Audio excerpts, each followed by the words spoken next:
Hello, Dippers, and welcome back to Hysteria. That's right, we've been gone for exactly 1 month, but we're finally back on the saddle. Scheduling sucks, adulting sucks, but this is fun. As always, follow us on Twitter and Instagram at TheSaucyPod. Listen to us on iTunes and Spotify.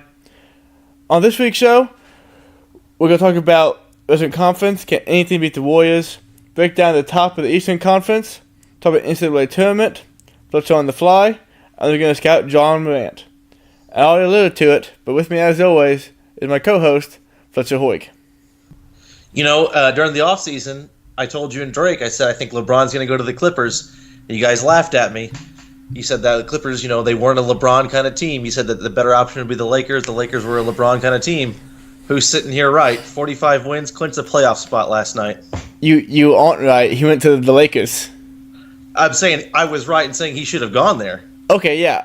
You might be. Pass on back to that there's one. no might. You got Doc Rivers, Hall of Fame coach. Jerry West, proven Hall of Fame executive. He helped build the Lakers in the 2000s twice. Helped build Memphis. Helped build the Golden State Warriors. They got young draft players. They got role players who actually do their role. You got Patrick Beverley, Lou Williams, Montrezl Harrell. They got it all together. Yeah, Fletcher. Well, we'll get some more about that, but first, drop the noise. Fletcher, so you talked about the Clippers just now. Since we've been gone, the Lakers have been eliminated from the playoffs, so this will be the last time we discuss them until this summer. So, take it away. What went wrong? Well, you know, when LeBron signed to the Lakers, the thing I said, he averages, when he goes to a team, they increase about 15 to 16 wins a year, and I said the Lakers were going to fall between, 45, 46, and about 51 wins. And the thing is, LeBron missed 17 games, so those are those wins that he equates to right there gone. He's a guy who's there all the time, 75-plus games a year. So for the Lakers, I mean, literally it's just him getting hurt. That was a huge problem. But then, well, also they lost 2 point guards. You can't lose both your point guards and then also lose LeBron and think that you're going to come close to any kind of consistency, offense or defense. But one thing I vouched for Luke Walton, and I fought for him so long. I argued with people so much about it. He really just has no consistency for how he does his rotations and his game plan. Sure, he had injury, and that affected things a little bit. But every team, every coach deals with injury and adversity. So it's just so weird to me. And then the thing is with the Clippers, they come in, they have guys like Danilo Gallinari, Tobias Harris. Tobias Harris is going to be, expiring deal this offseason no matter what. That was cap space that was going to be opened up this year. They got Gallinari, Patrick Beverley, Shai Gilgeous-Alexander, Lou Williams, Montrezl Harrell. They have guys up and down the roster. They even had Boban, Gortat. They had all these expiring contracts, all these valuable, tangible pieces. And LeBron chose not to go to that. He chose not to go to that winning environment with the coach and the executive. It just doesn't make sense to me why that happened. But for the Lakers, injuries with their 2 point guards, LeBron, and then the inconsistencies with Luke Walton in his rotations. There was one game, Lance Stevenson scored 12 points in the second quarter against Memphis. He played 1 second in the entire second half, Lance Stevenson. So I don't understand what Luke Walton's doing. I think he's almost got to go at this point.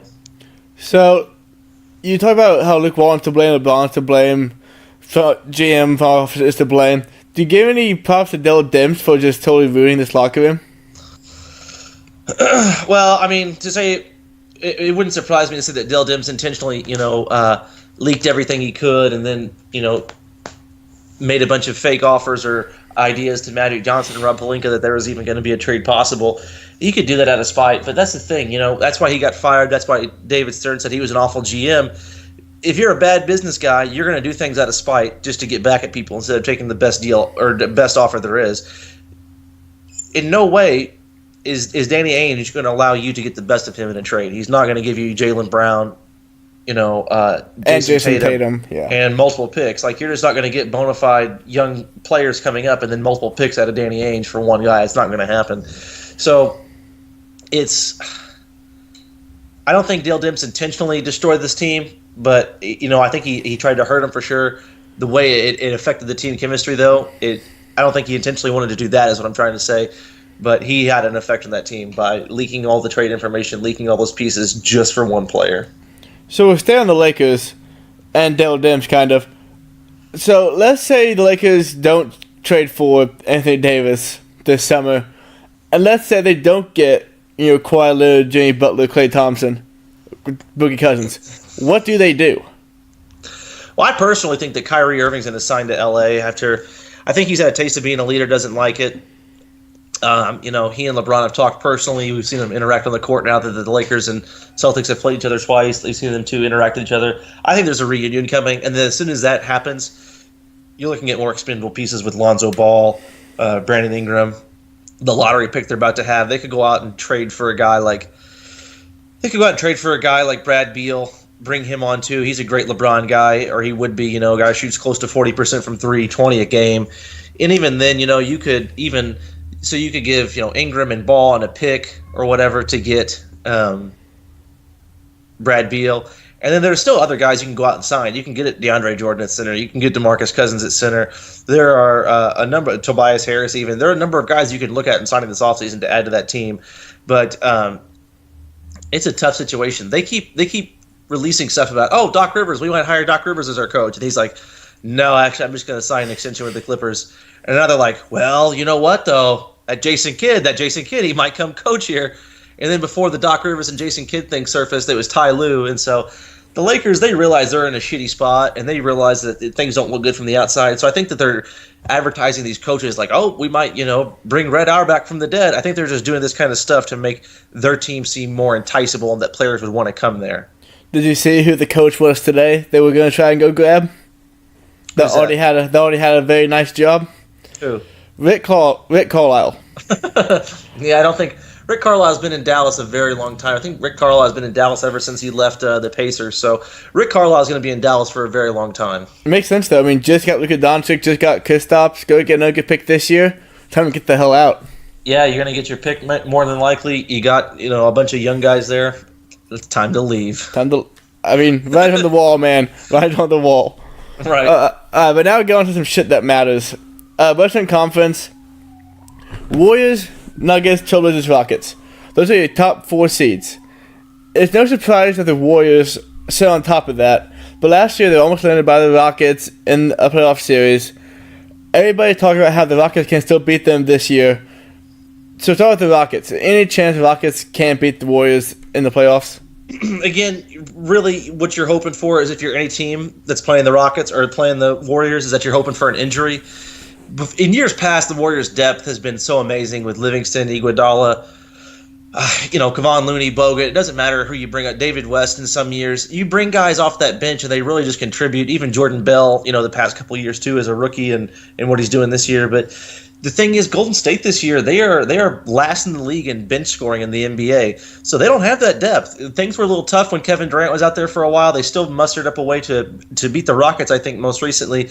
But, if a guy goes down, they're going to really rely on someone like Boogie Cousins, who's, played a very limited role so far. They're still the best team in my mind. I think they could withstand even an injury or two and still make it at least to the Western Conference Finals. But no, I don't realistically, as of right now, if they're healthy, I don't think that Denver could beat them. I don't think Houston could beat them, especially now that Portland has lost Yusuf Nurkic. I don't think they could beat them. So it's going to be tough sledding for a lot of teams against the Golden State Warriors. Yeah, so one team that looked like they could get them run for their money early this season was Oklahoma City Thunder. Westbrook can't shoot for shit, never could all season, but he's still playing like he always does. Paul George was getting MVP talk for a while there. Mm-hmm. They went to 3 seed, and now the 6 seed, like an absolute mess. 4-6 over their last 10. No chemistry going on the court right now. Westbrook's getting more mess than usual. What's going on with the Thunder? Well, I mean, Russell Westbrook, he's really just all over the place. I mean, it first went from him being like a guy before you play a game and you're like, I'm friends with this guy on the, the Nuggets, or I'm friends with this guy on the Hornets. We went to college together. No, you're not friends now. That was like, okay, that's a competitor kind of standpoint. And then, you see him get into it with fans and withstanding the most recent Utah situation. But you see him get into it with fans, referees. Just it's becoming even a kid in Denver. A kid reached out and touched him, and the kid hit me. It's time to be Mr. Dad. All of a sudden, it's just he's a weird guy. Like, he has gone from such a likable guy to such a polarizing kind of electric personality. He's a career 80% free throw shooter still, but this year he's shooting 65% from the line. people always want to say like, well, I'm no psychologist, but I'll tell you what. Well, I am studying like human behavior, mental health. Like there is something going on with Westbrook. You don't just suddenly become, an 80% free throw shooter and dip down to 65. You don't suddenly become so unlikable by everybody. Earlier in the year when Paul George was getting really serious MVP consideration, I said on this show, I said he is really doing all this despite Russell Westbrook, even though he's getting a triple-double. Like, he turns the ball over. He creates so many empty possessions. He gets technical fouls. He's even got so many technical fouls now that, he is suspended. And every other technical foul now from now and throughout the postseason is a one-game suspension. So he's really put his team in a tough spot. I don't know what to make of Russell Westbrook, but you can't say that they're winning because of him. And the Oklahoma City Thunder, they're never going to say it publicly, but they are really feeling trapped now, giving him that 4 or 5 year, $210 million, $205 million contract. You talked about it before. I think in 2022-23, they're making $40 million a year. Yeah, that's what you call trapped. And so you're break it down at some point in time. So, but stay on this year though. Do you think they'll figure it out in time when they play one of the top teams in the playoffs? Figure it out as in maybe their seeding will improve? Yeah, sure, because, they went from... Figure it out as being able to beat the Nuggets or Rockets. Beating the Nuggets or Rockets in a 7-game series? Yeah. No. Somebody said, well, you know what? I would take them over the Thunder or over the Denver Nuggets in the postseason just because of Paul George and Russell Westbrook. Like, Paul George and Russell Westbrook both got bounced in the first round last year. Russell Westbrook has not made it out of the first round, I don't think, since he lost Kevin Durant. And then, Paul George, except for those early years in Indianapolis, like he hasn't made it out of the second round of the playoffs, even in the Eastern Conference. So just because they have a track record in the postseason doesn't mean it's a good one. I'm going to take the more talented Denver. I'm going to take the more offensively gifted, really kind of streaking Houston Rockets right now over the Oklahoma City Thunder, who are just struggling to shoot offensively, and they have a point guard who's, like, as players who are athletic, as they get older, they learn how to shoot and they start playing further and further away from the basket. He's losing his athleticism and his ability to shoot at an alarming rate. So there are a lot of concerns I have with Oklahoma City, and obviously it all starts with Russell Westbrook. Yeah, I'm staying on them, but one more time before we go to Eastern Conference. They just signed Paul George, just signed Russell Westbrook. So those two guys going forward, that's a lot of money on the two guys, and they have Steven Adams. Basically, do you expect any major change in Oklahoma City in the next 2 or 3 years, or is this is what it's going to be like throughout Paul George's tenure? Well, Steven Adams signed a 4-year, $100 million contract. I don't know how many years ago now. So, they're really saddled with 3 guys.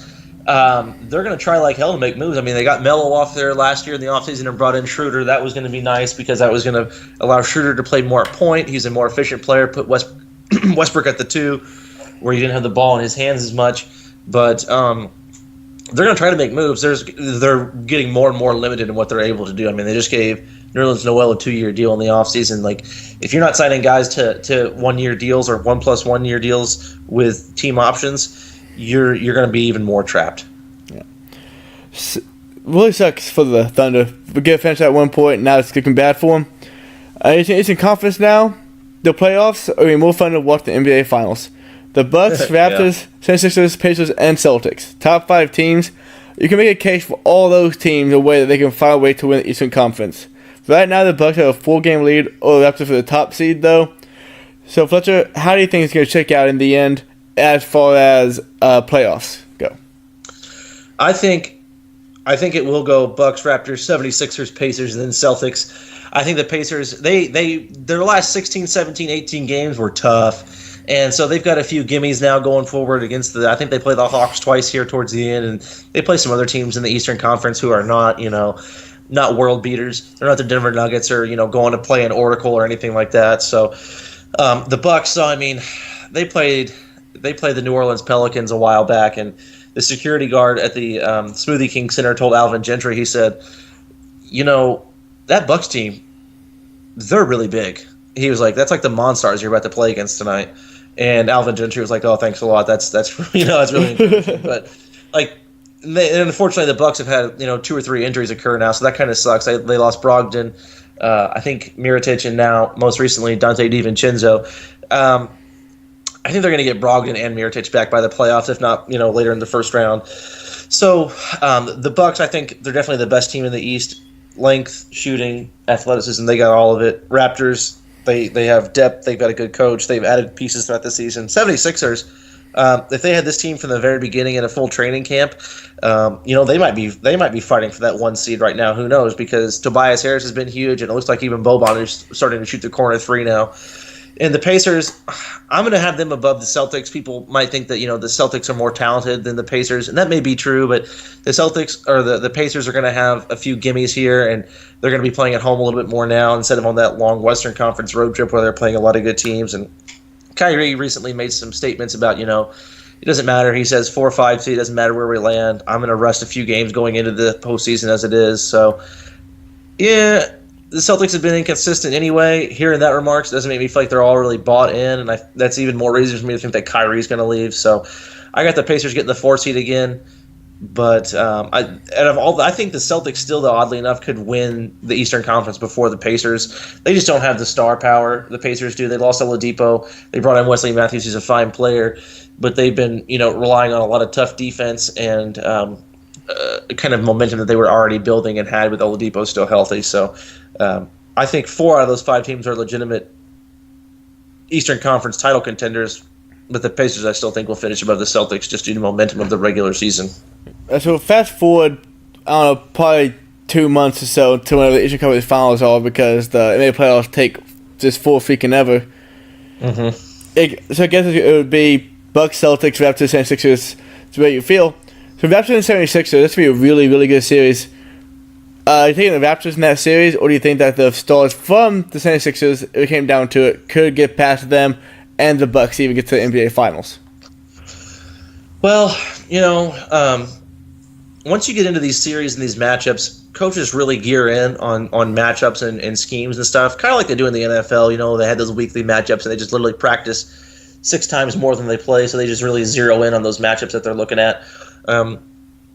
And I think in a situation like that, a 7-game series, you could see Ben Simmons really kind of cost you down the stretch late in games, late in halves and stuff like that. You saw him against the Celtics last year. He had 0 points in 1 playoff game. Having a guy who has such a discrepancy, is in his shooting ability, the coaches are going to find a way to zero in on that, especially when you have a great defensive team and a great defensive player like Kawhi Leonard. So I think for that reason alone, I think I would take the 70s. Excuse me. I think I would take the Raptors in a 7-game series still. Here's the thing: Giannis is shooting like 22% from 3, and I just saw him take one last night against the Rockets. He can make them sometimes, and he's a threat to shoot them sometimes. Ben Simmons is just never a threat to do anything with the ball out there besides pass it. So coaches can zero in on that, and for that reason, I think I'm still going to take the Raptors over the 76ers in the second round. So you said you'd take the Celtics over the Pacers in the first round, assuming that's what it is. How far is the gap between Pacers and Celtics in your mind? Honestly, it's closer than what it should be because, I'm going to give them a slight edge, a very, very razor-thin edge, the Celtics. It should not be that close. If we had Oladipo, it wouldn't even be a question in my mind. We would beat them in a 7-game series. We wouldn't beat the way the Philadelphia 76ers have added Tobias Harris like that, and Boban and Mike Scott, and then they bring in James Ennis. Like, they really just checked all the boxes in one trade deadline kind of season. But I would definitely have us as the 4th best team in the conference over the Boston Celtics, what they've played this year. They have a slight edge over us, but I think when you have a star player like Kyrie who's disengaged, that really trickles down to the rest of the team. And a guy like Terry Rozier or maybe Marcus Morris, Marcus Smart, they just don't buy in. And so when you got 3 or 4 guys who just aren't bought in offensively and defensively against a team like the Pacers, who are all 15 guys are locked and ready to go, I think that costs you. And so I have, even though the Celtics are slightly better, I got the Pacers moving on. So we'll come back to this in 2 or 3 weeks for a playoff start. But actually, right now, NBA Finals and who wins? NBA Finals. I'm gonna go Bucks, and I'm gonna go Warriors, and I'm thinking an injury may happen or two. But there's just a lot that could happen. The Bucks swept the regular season against the Warriors, so I'm gonna go Bucks in 7. Bucks in 7. Bucks in 7. Mark it down. March 27th, 6:01 p.m. Fletcher picks Bucks or Warriors in 7 games. I do. And I picked some more Fletcher's brain. It's time for Fletcher on the Fly. This segment where I ask Fletcher 3 questions, you know what they are, answer them all on the fly. Question 1. This has been all over sports media the past couple of days.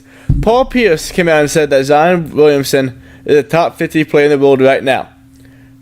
Colin Cowherd went up to him and said that he is a top 20 player, and he even went as far to name off the 19 players better than Zion Williamson, who was in college, never touched the NBA floor before. Mm-hmm. Fletcher, where do you rank Zion Williamson in terms of players in the world? I don't know. I mean, it's hard to compare a guy when he hasn't even taken, when he's not even in that same realm, you know? I mean, it's asking me to compare, you know, what Bryce Harper was when he was coming up through, you know, minor leagues compared to, you know, the top 50 baseball players or whatever, however you want to range it. It's just, I think if I'm going to be realistic, it's probably going to be closer to Paul Pierce, not so much Cowherd. Cowherd's reasoning was like, well, you know, I mean, I would trade, and he said, like, you know, I mean, they even had Harrison Barnes listed above Zion, and it's like, who would you rather trade for, Barnes or Zion? And it's like, well, you know, you're not really trading for right now. It's not like you add Zion, you think that you automatically win the title or something. Like, you're banking on 13 to, you know, 15, 16 years of a guy being, you know, 25, 7-5 or something like that. You're banking on, you know, elite kind of production coming in, as you should. Yeah, so you're really looking more at potential. I think if we're being realistic, he's probably a top maybe 35, 40 player, but neither one of those statements really, like, they didn't really do anything for me. They didn't make me think. They didn't make me, you know, sit there and question anything. They were just kind of bland, dull talking points to me. Would you take him or Gordon Hayward? Gordon Hayward's not doing very hot this year. I don't know whether it's, you know, chemistry issues, physical injury, but, I mean, I would take Zion over Gordon Hayward right now. Yeah, that's the one guy Colin said that really caught me. Like, man, he's really good, but you're right, he has not played good this season. Would Zion do better in the NBA than Gordon Hayward did this year? Maybe, but I mean, Gordon Hayward's actually in the NBA. I've been saying this for a while. I mean, probably 10, 15 games into the college season, I've just been saying it. Zion, it would take 2 NBA guys to stop him from getting to the basket right now. You know what I mean? And you can't say that about a lot of guys in the NBA. So, I mean, saying that right there, and here's the thing. Since he's got back from his knee injury, he's shooting like 35+% from 3. So, which is a huge improvement. All right. Now we're going to our next percent flight question. Luke Walton will probably be fired at the end of the season. Yep. How long do you think it is until he gets another head coaching job? Well, here's the thing. You know, people talk about LeBron being a coach killer and stuff like that. I mean, Paul Silas got fired when LeBron was 20. I don't really think anybody's blaming LeBron for that one. And then the next time a coach got fired under LeBron was David Blatt, like 2014, 15, something like that. And then the year they fired him, they won the title. So, I mean, it's like the move was kind of justified. And now it's like everything negative you can say about, you know, LeBron, let's just go ahead and throw it on there. So, I mean, you look at him being a bad teammate, bad leader, coach killer, you know, toxic player, creates a toxic environment. Like anything you can think of, it's like a bonfire. They're just like, fuck it, throw it on top of it, and we'll watch it burn, kind of thing. Here's the thing. Here's the test. If Luke Walton goes out into the coaching free agency market, kind of thing, and doesn't get a job, the things that, you know, people have been saying about him not being a good coach are kind of correct. I mean, I was arguing with people about, you know, why Luke Walton was a good coach, and now some of those same people are like, well, LeBron, you know, I mean, he basically just, I don't know, ruined him, whatever, you know. Yeah. And I don't know. It's going to be hit or miss. He's probably going to join the staff as an assistant more than a head coach, I think. Yeah. I heard this morning. I should talk about this, and I thought about Mark Jackson, who's really good on the Warriors, but has never got another job because just the way he was seen inside the front office and how that's as important a heavy record is. Mm-hmm. And now go on to our last personal flight question. Over the next 3 seasons, which team will have more wins? Lakers or Clippers? Are we counting this year? No. I'm just going to say the Lakers because I'm going to bank on them doing something in the offseason. I mean, whether it's whether it's getting Kyrie and then trading for guys, or trying to keep some of your younger guys and signing free agents that just want to come there anyway. I'm gonna take the Lakers over the Clippers, but we'll see. It's not as easy as it sounds, I guess, or as easy as I made it out to be. Yeah, over the next couple of weeks, since there'll be less to talk about, maybe we can break down some of the offseason stuff for some teams. See what they can get. I got some trivia for you. Oh yeah, let's hear it. So Zion in his first 2 games scored 57 points. Yeah. You know who the only other freshman is to get 57 points or more in his first 2 NCAA tournament games? Lou Alcindor. No, Kevin Durant. Oh, well, Lou Alcindor is a damn good guess. He scored 57 exactly. That's really good. You know why Lou Alcindor couldn't do that? Why? Freshmen couldn't play on the actual team, and they had a freshman team and a varsity team, so. That's stupid. Yeah, when Lou Alcindor was a freshman, they always did an inter-squad scrimmage like their Midnight Madness. UCLA had won 2 or 3, 4 titles in a row, best team in the nation, but they were the second best team on campus because Lou Alcindor, by himself, as a freshman team, beat them. On the B team. Oh, that's awesome. Good trivia. Didn't know that. I got one more. Okay. Do you know who the last senior to go number 1 overall in the NBA draft was? Last senior, they're going to want to... Man, was it even in our lifetime? Oh my god. It was. Give me a second to think about this one.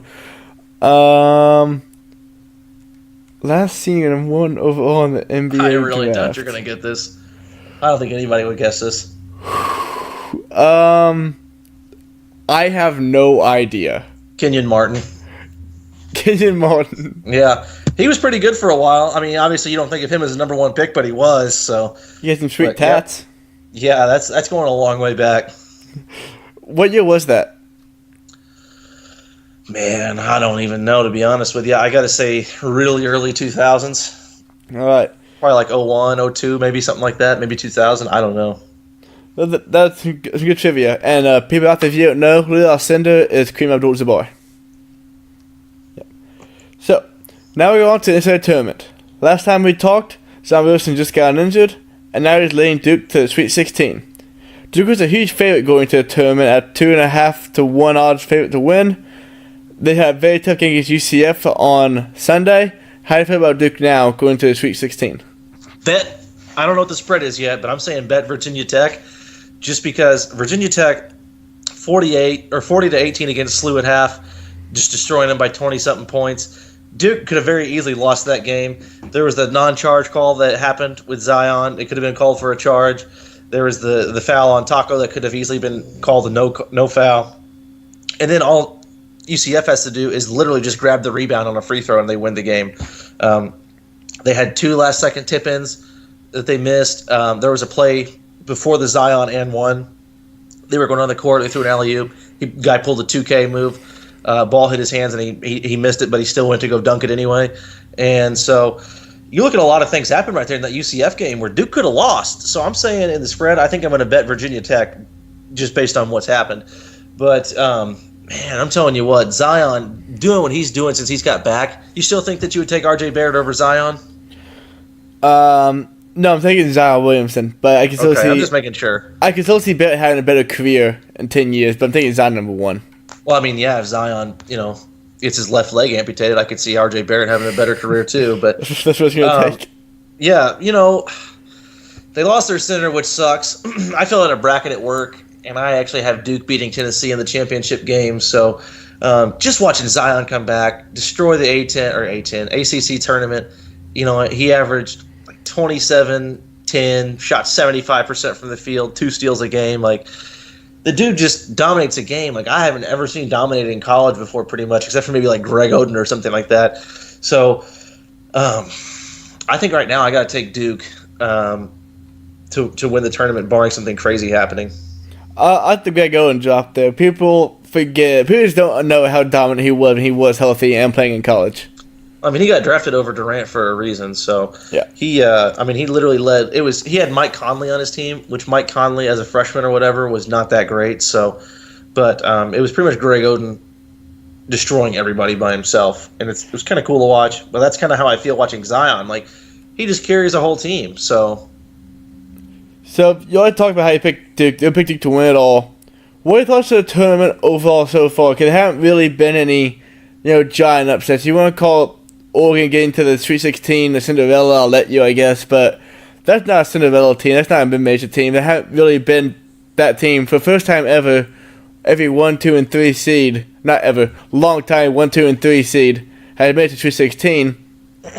There's been maybe, I think, of 2 games that really came down to the wire. Mm-hmm. So how do you feel about this tournament? It's been fine. I mean, I haven't watched a whole lot. Last year my spring break coincided with the very first weekend of the tournament. So, I mean, I was literally just on the television all game or all day long, except for when I wasn't going out and doing stuff. So, it's been okay to me. I've called some upsets that I like. I've called some 7-10 matchups I liked. I've called a couple 12-5 matchups that I liked. Ja Morant, first game, he guards Marcus Howard, shuts him down in the second half. Ja Morant gets a triple-double on 9 shots. Really controls the flow of the game. That's a kind of triple-double I value more than Westbrook. Like, Westbrook lines up in the free throw lane where the small forward should be to get rebounds. That's inflating your stats. Ja Morant had a triple-double, controlled the whole game, controlled the whole flow of the game, only had to shoot it 9 times, and everybody knew that he was the best player in the game. It's kind of like, I don't know, think of like Drake or Future, like some really, popular rapper right now, walks in, has a Gucci, Louis Vuitton outfit, gold chain, and people are like, wow, that's nice. That's Russell Westbrook in terms of these triple doubles. It's like he has to exude to everybody like, hey, I've got all this, And then Ja Morant's like Bill Gates. He walks in there wearing a pair of white Skechers, and you're like, dude controlled the whole game. He doesn't need to show anybody anything. He did what he did. So Ja Morant really impressed me. I've had fun watching Zion. I've had fun watching Taco Fall. I watched that whole UCF Duke game. That was really fun to watch. I watched my Billikens play. They got housed pretty good by Virginia Tech. But the tournament's been okay. Tennessee's kind of been up and down, so that's made me a little nervous. North Carolina's playing well ever since Roy Williams has taken over at North Carolina. They have been top 5 in the nation in offensive rebounding. That's something he really prides himself on.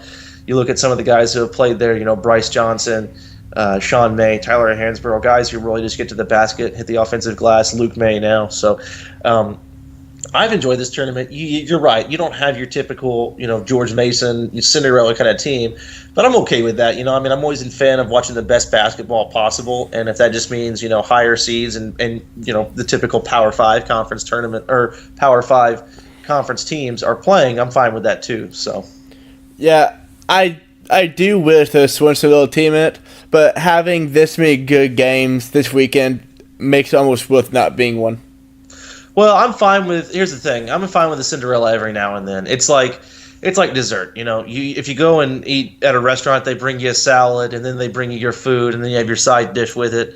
They don't just bring you 4 plates of dessert. You know what I mean? If they brought you 4 plates of dessert, you'd be like, all right, dude, fuck it, I'm done with the dessert. Like, can I just get a steak?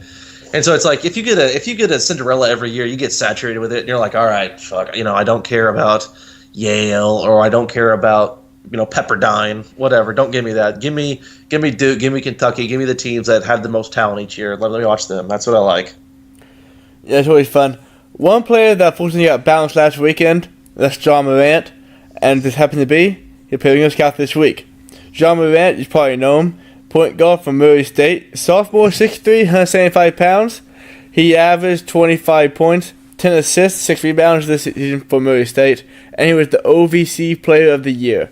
His skill set is great for the NBA. He's tall, he's long. He might put on a little bit of size, but I think he'll be fine starting out.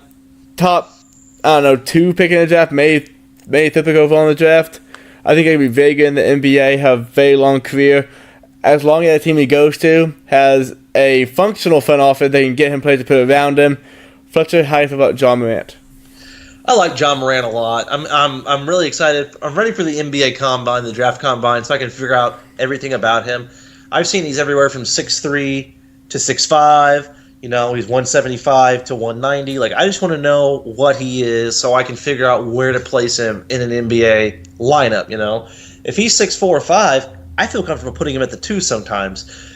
So I really want to see his physical stats, his vitals, all that kind of stuff, his player kind of bio, really. I know what he can do on the court. I mean, even as a freshman, he averaged 12, 6, and 6. So it wasn't like Like if he did that in the Big Ten or something, people would be like, "Oh, he might be a lottery pick if he comes out." But since he went to Murray State, obviously no one noticed him, no one cared. And then, like you said, he comes out and he averages 25 and 10, and he even got 6 rebounds a game too. He was the first player since Draymond Green to have a triple-double in the NCAA tournament, but he's the first guard to have a triple-double in the NCAA tournament since who, do you know?